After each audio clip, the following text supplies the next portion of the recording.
എന്ത്? അല്ല, എന്നെ ഓടിക്കാവോ? വിഷുവിന് ഇനി സമയമുണ്ടല്ലോ, അപ്പൊ ഓടിച്ചോളാം. കുറച്ച് ഫ്രിഡ്ജിൽ വെച്ചോന്നേ. എന്തിന്, തോരൻ വെക്കാനോ?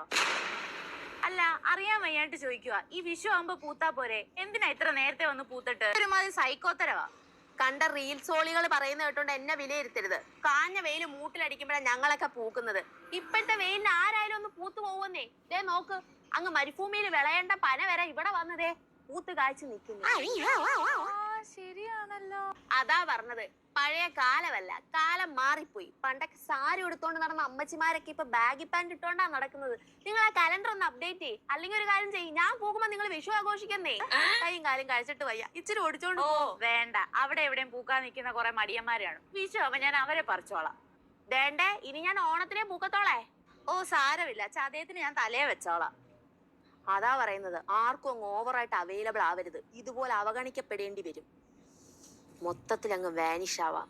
അതാകുമ്പോ വിഷു ആവുമ്പം ലെവന്മാർ എന്റെ വില അറിയും.